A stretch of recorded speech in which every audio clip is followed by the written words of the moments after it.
All right, what's going on, everybody? Matt Bove, Joe Biscaglia. 3 days of Bills training camp now done. Off day on Saturday. They are back to work on Sunday. Let's start specifically with day 3, and then we'll kind of talk about the first 3 days in general.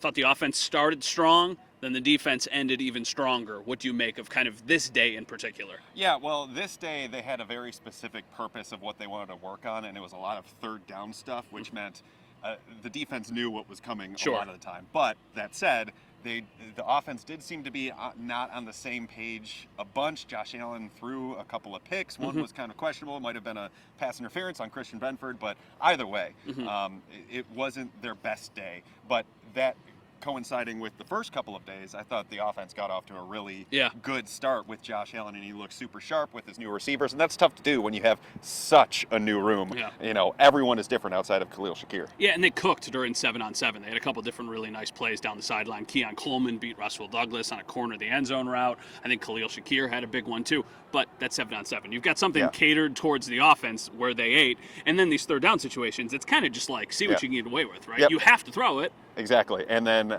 the defense is going to pin their ears back, go get you. The backfield knows it's a passing play. They're trying to trick the quarterback, and it worked a couple of times. They are not even in pads yet. No. So everything that we say, please take with a grain of salt. But is there anybody through 3 days that you're like, oh, wow, like I'm noticing them more than I thought I would be noticing them? Well, I think you have to look from the offensive perspective, just because that's what you want to see most, because there's just so much new stuff. And I think the initial usage of the rookie Keon Coleman has been good. Yeah. I mean, most times you see the Bills come into camp where you see rookies not really get on the field all that much with the first team unit. For instance, Cole Bishop, who was also a second round pick and a safety. I mean, it took him until day 3 to get time with the first team. Keon Coleman has been working in with Josh Allen all throughout camp so far, and that's the most important part, because the Bills are extremely intentional with who they have number 17 throwing the ball to, even in practice. So the fact that he is getting as much time as he is a good sign for a role in year 1. Correct me if I'm wrong. The other thing that I've noticed about Keon, because you're paying attention to all of these snap counts and everything, I don't think he's taken a snap with the second team offense, right? He's just exclusively been with first, where we've seen some of the other guys, like even MVS and Curtis Samuel have been with the second team. I don't think I've seen Keon out there except with Josh Allen. Yes, in team drills, I can't speak for 7-on-7s, but in team drills, Keon has only been working with Josh Allen. Now, he's not out there every snap. They do a bunch of rotating. There's been, I think, 7 or 8 receivers to my count, maybe 9. I'd have to go back and check, that have taken a snap in team drills with Josh Allen. But that's also a good place to kind of start to see where this roster is starting to form. But the fact that Keon is getting as much time as he is out there with Allen, and not Mitchell Trubisky and not Shane Buechele, it's a good sign for him. Okay, so the other guys that are not the obvious ones. So Chase Claypool has gotten at least work with the first team. KJ Hamler has gotten work with the first team. Tyrell Shavers has gotten work with the first team. Is there anybody I'm forgetting on that list? There is one, and I can't think of it. Andy Isabella? No, it wasn't Andy Isabella. Justin Shorter? No, it wasn't Justin Shorter. I'd have to go back and check my notes. It's okay. I'm sorry. Like we're really down. We're really down deep in the well right now. That's why I said 8 or 9. Can't really remember. One other offensive thing that I want to talk about. How do you think things break down after James Cook? How do you think they use Ray Davis / Ty Johnson? I think it's up in the air, and I think you also have to talk about Curtis Samuel in that respect too. Yeah, I mean, that's a good point. I think they're just gonna kind of go along as they see fit. I mean, Joe Brady was vocal about it. He said on Eric Wood's podcast a week before the camp opened up that they don't care if they line him up inside, outside, at running back, at receiver, and they've held true to that promise so far. So Samuel will work in. I think Ty Johnson and Ray Davis are both battling to be the primary backup running back, but both guys offer something different. So I think it would be fair to say that all 3 of those guys would be active on game days, and Curtis Samuel would work in too. But make no mistake, this is James Cook's backfield. Do you want to tell everybody what you referred to Curtis Samuel as in your most recent article at The Athletic, or should I be the one who reveals that information? I think you should, because I don't like to talk about my writing. Okay, well, Joe, the masterful writer that he is, I would not say on that. first day of training camp, Bills head coach Sean McDermott, he's got these like really weird analogies that he has for his wide receivers every year. A couple years ago, it was the Smurfs, when it was John Brown, and it was Isaiah McKenzie and Cole Beasley, the smaller type guys.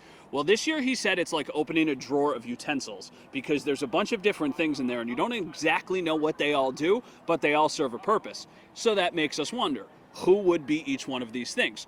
Well, Joe said that Curtis Samuel would be the spork, because you can use him in a lot of different ways. You're having soup, you got the spork. You're having rice, you got the spork. And if there's chicken in that soup, you can grab it. It's stew, a nice stew. Curtis Samuel's your guy. Defensively, anybody shine? Like, we're just we're so used to this. Yeah. You can just snap on to the next thing. Defensively, anybody?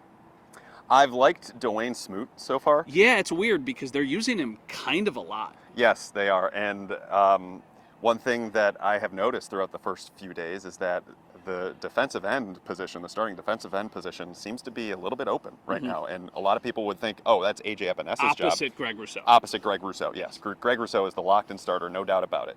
But outside of him, could be Smoot, could be A.J. Epinesa, could be Von Miller. It's really between those three, I think. So he's stood out to me. Rousseau has been excellent so far throughout camp. Ed Oliver has been excellent so far throughout camp.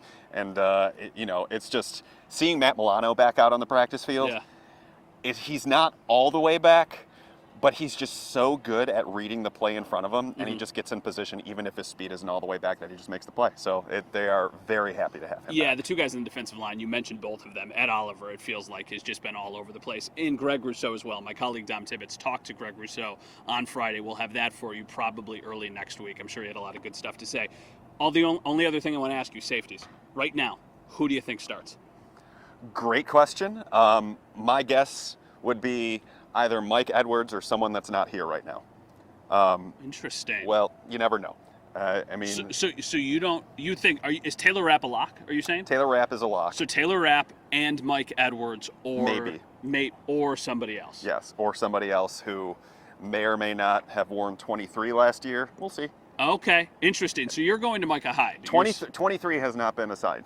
23 has not been assigned. And they haven't ruled it out. No. They've mentioned he's staying ready. I don't think there's anything imminent, and certainly Micah Hyde has to be able to do it. But I would not rule that out by, there's a lot of times where veterans take training camp off and they come back. But it's his decision, and there's no way that it's leaning one way or the other. I'm just saying it could happen.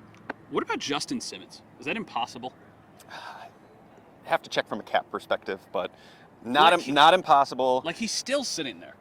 Yes. And that's weird to me. I think he's waiting for the right opportunity. He might be in the same boat where he wants to wait until after camp. Yeah. And then make an assessment, because, how many years did Jadeveon Clowney do that, where he waited because he hated training camp, or that was the rumor that he hated training camp, and then came on the scene and signed for a good amount of money. I think for the Bills to be able to do it, it would have to be one of those void year deals and work it in that way. But, they could probably pull it off.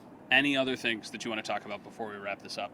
I don't think you want my punting takes. No, I do actually. Legitimately. I think Jack Browning can win this job. Is that crazy? He could. The only thing working against him right now is Sam Martin has $2.3 million in dead money, which will be assigned to the cap one way or the other, and the only real way to get out of that is through a trade. Okay. And B, they only punted once today. Sam Martin, I thought, was better. Okay. And when they held for Tyler Bass at the end of practice, only Sam Martin held. Okay. And Jack Browning did not. Is Jack Browning like a practice squad guy who you just keep Or around? maybe they're hiding him. Maybe. The Patriots tried to hide Corey Bojorquez years ago, and the Bills scooped him up on waivers. All right, so that is day 3. We've gone off the grid. No, we haven't gone off the grid. There's 3 days so far. They have the off day Saturday, like I said.